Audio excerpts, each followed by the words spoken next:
Spoštovane gledalke in cenjeni gledalci, lep pozdrav v novi oddaji, ki smo jo poimenovali Možganska kap med izzivi in možnostmi, ko govorimo seveda o možganski kapi pri ljudeh in o tej bolezni. Danes bomo gostili v našem studiu dva fizioterapeuta, gospo Metko Vlaj, višjo fizioterapevtko, zaposleno v Splošni bolnišnici Murska Sobota, kakor tudi Domena Gujtmana, diplomiranega fizioterapeuta, in z njima se bomo pogovarjali kakopak o pomenu gibanja, telesne vadbe pri bolnikih po možganski kapi.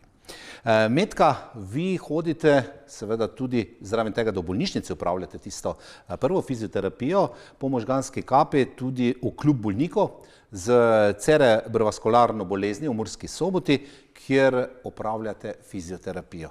Malce nam predstavite to vaše delo in kaj vse vključuje. Delo v samem klubu je zelo pestro. Izpostavim naj, da je še posebej žlahtno, ker smo bili v ta klub kot strokovnjaki povabljeni. Ker kadar uporabnik zazna, da je potreba po sodelovanju stroke, takrat se lahko nadejemo odličnemu sodelovanju in tudi dobremu programu, kakor tudi potem doseganju ciljev, ki so za te bolnike ali pa še bolje rečeno za osebe po preboleli možganski kapi in njihove svojce izjemnega pomena. Nam lahko malce opišete podrobneje našim gledalkam in gledalcem, kako pravzaprav to poteka. Nikoli ne vemo, kdaj lahko tudi nas doleti kaj podobnega. Možganska kap je hitra, preseneča velikokrat, in če nam je usoda naklonjena, da preživimo, je potem seveda ta del še kako pomemben glede rehabilitacije in seveda fizioterapije oziroma zgodbe, ki jo počnete vi z svojim delom, z svojo stroko. Ja, kap je vedno presenečenje. Na to se ne moremo pripraviti, najde nas vedno nepripravljene, vedno je preobsežna in vedno pusti posledice, s katerimi se težko ali pa ne moremo niti soočiti, niti spopasti. Dejstvo pa je, da je potrebno življenje nadaljevati. In tukaj ima multidisciplinarni tim, v katerem smo vključeni tako fizioterapeuti, delovni terapeuti, zdravniki različnih strok, medicinske sestre, logopedi, psihologi, psihiatri, torej vsa ta množica znanj in veščin je namenjena k temu, da bi zaznali najprej vrsto in obsežnost poškodbe, ki je nastala ob tem dogodku, kakor potem seveda tudi odkrivanje potencialov, ki jih taka oseba še ima. S pojavom starejše populacije lahko govorimo o negativnem sociodemografskem vplivu na populacijo, ne samo v slovenskem, ampak tudi v svetovnem prostoru, v slovenskem pa še toliko bolj, ker smo starajoča se družba in tudi na račun pridruženih bolezni v populaciji je pojavnost možganske kapi torej izredno visoka. Vedno mlajši so udeleženi pri tem neljubem dogodku, namenoma govorim torej ne o bolezni, ampak o stanju. Tudi pridružene bolezni, ki so posledica našega življenjskega sloga, torej s premalo gibanja, potem neuravnotežena prehrana, potem seveda stresne okoliščine, ki se jim v življenju zelo težko izognemo. In pri stresu bi ravno tukaj na tem mestu izpostavila, da je pomembno, da ga znamo obvladovati. Kakor seveda tudi druge značilnosti, ki jih imamo kot ljudje, bodi si v krogu svojega delovnega okolja, domačega okolja in tudi drugih stvari, ki nas zanimajo. Torej, to pomeni, da je ta pojavnost bolezni oziroma stanja zelo visoka, da je izplen posledično seveda tudi visoka stopnja invalidnosti, ki velikokrat iztrga delovno sposobno osebo iz delovnega okolja in to pomeni potem seveda mnogo vprašajev, ki se postavljajo na samem začetku. Naj povem, da je z razvojem medicine na različnih področjih preživetje ob izjemno neugodnih dogodkih torej zelo visoko. da je sodobna medicina zmožna ohraniti pri življenju zelo visoko stopnjo okvarjenosti možganov. To pa pomeni potem seveda tudi večjo invalidnost in iz tega sledi seveda tudi potem večjo potrebo po rehabilitaciji. Nekoč so bolniki z določenimi obsežnostmi možganske kapi umirali, danes preživijo. In tukaj je potem rehabilitacija ključnega pomena, ker preživetje ni cilj.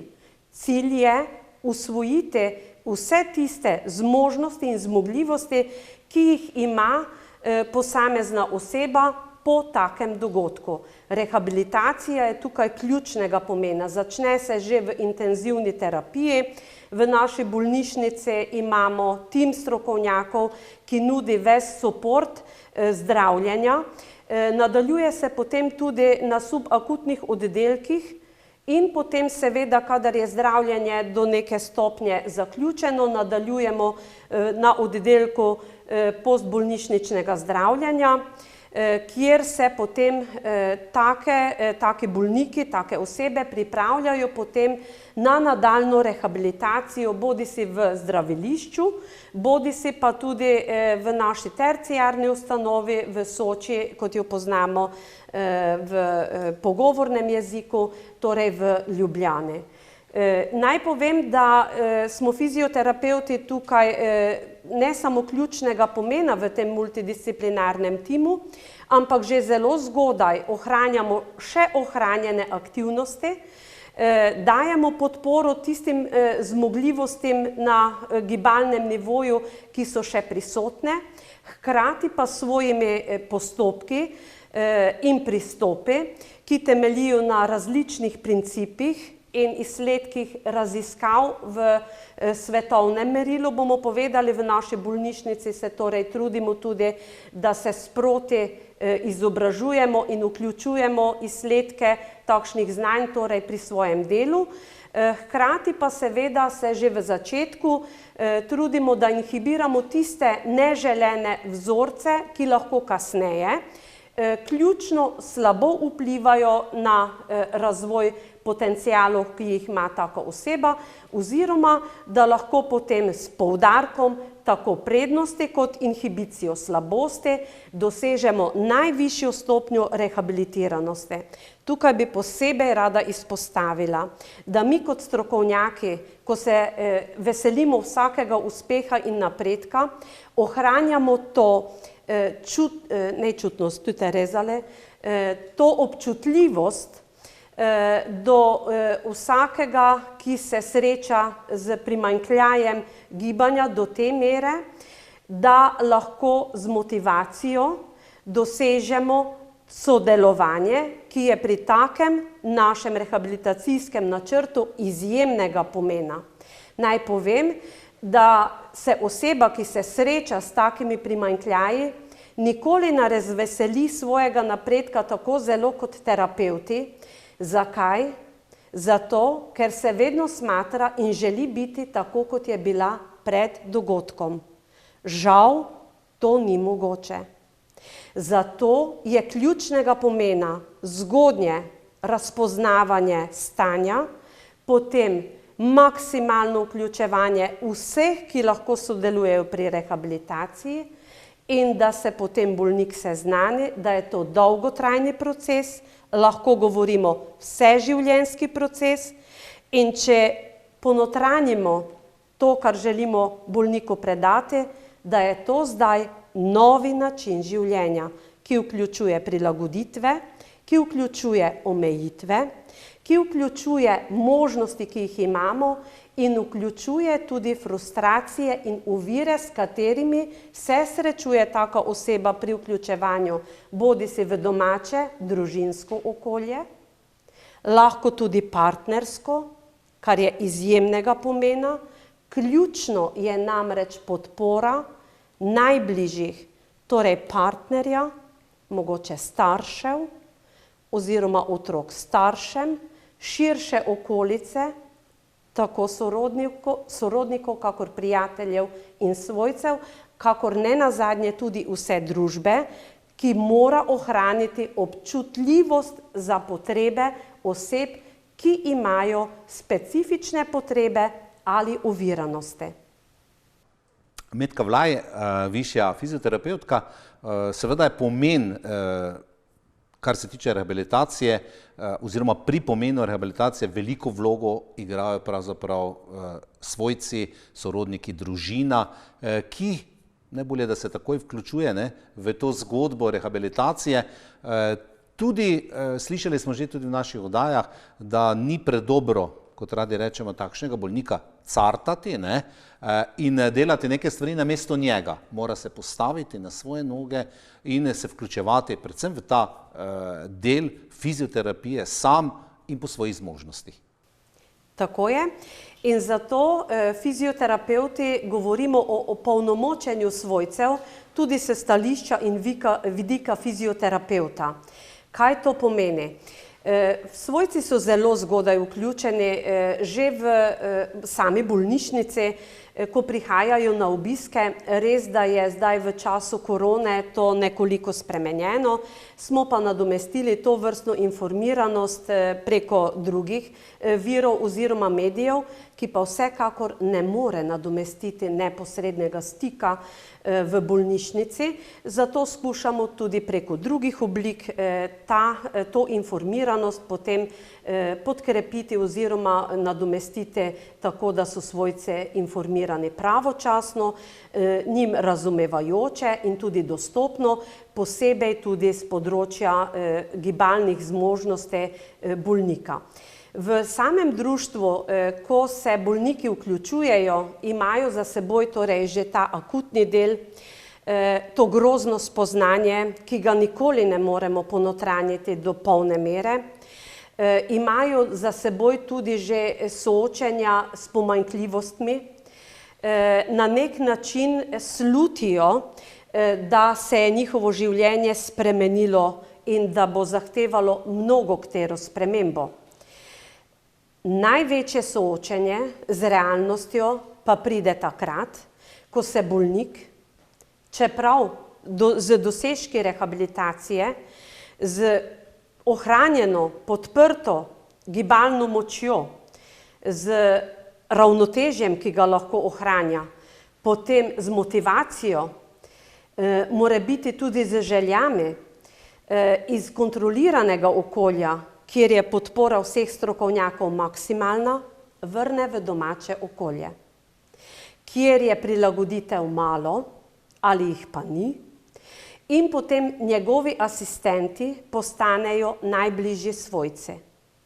Posebej občutljivo je tukaj partnersko razmerje, ker se spremeni odnos, spremeni se delež, ki ga vlaga en in drug partner, pričakovanja, potrebe in obveznosti.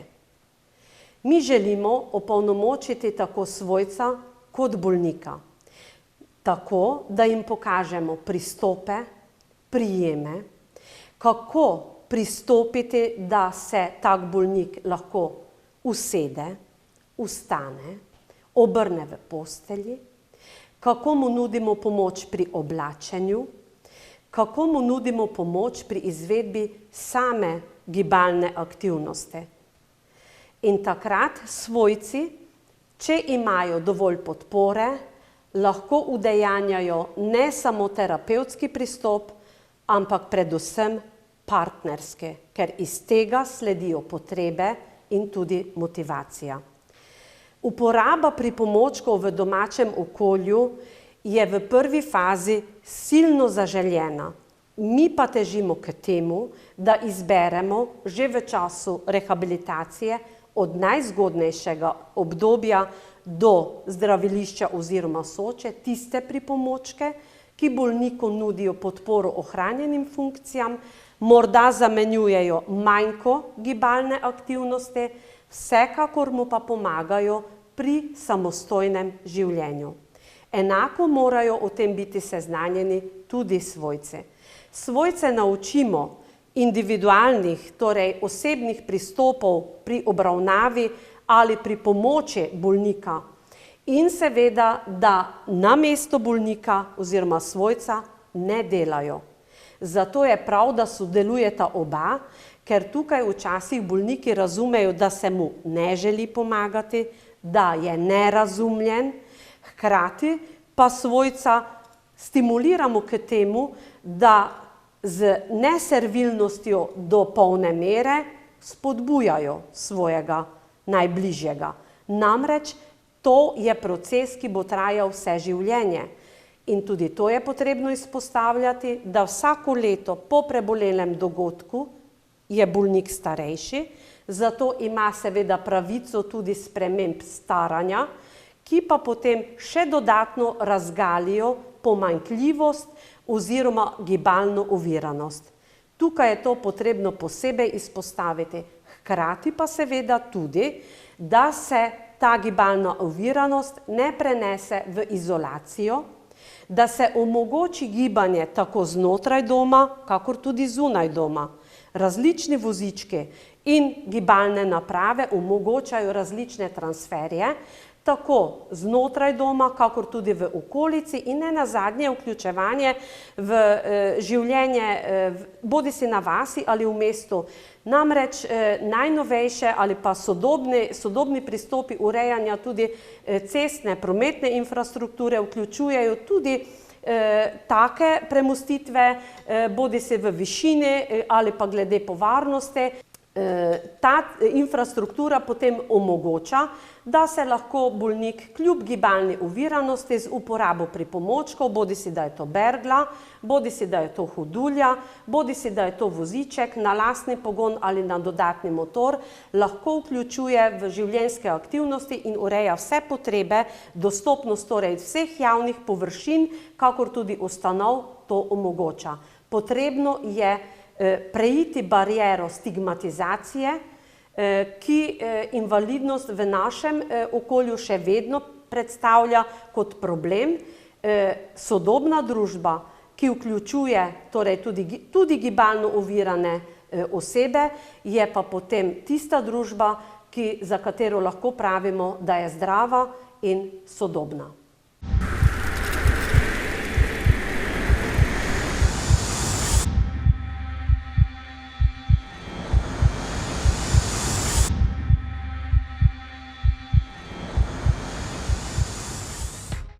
Domen Gujtman, diplomirani fizioterapevt, z vami, Domen, pa bova seveda govorila, kako se vi vključujete kot fizioterapevti v klub bolnikov z cerebrovaskularno boleznijo v Murski Soboti in tudi tisti del bo govora, ko bova malce namenila, poznamo nekaj športa, tudi drugače, kako z športno dejavnosti morda nadaljevati pri teh bolnikih. Ja, midva se bova pogovarjala o vključevanju naju kot kolegice kot fizioterapevtov v vključevanje bolnikov po preboleli možganski kapi v njihove aktivnosti, se pravi v vadbo, kot tudi v športno udejstvovanje. Začela bo z vadbo, katero upravljamo v Splošni bolnišnici Murska Sobota.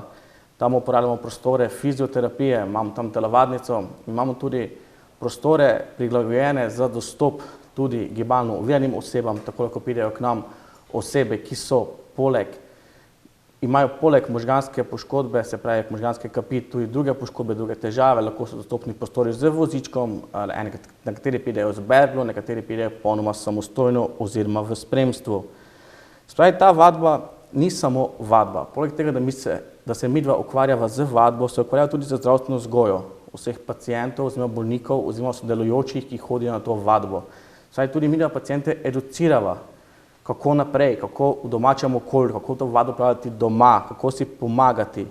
Imamo tudi različna priporočila, edukacijo, gibalne manevre v dnevnih aktivnosti, se pravi, kako se obrniti, kako pridobiti nek nov manever, novo gibanje, novo udejstvovanje, kako pridobiti nek nov gib, recimo čist tak manever je vstajanje s postelje.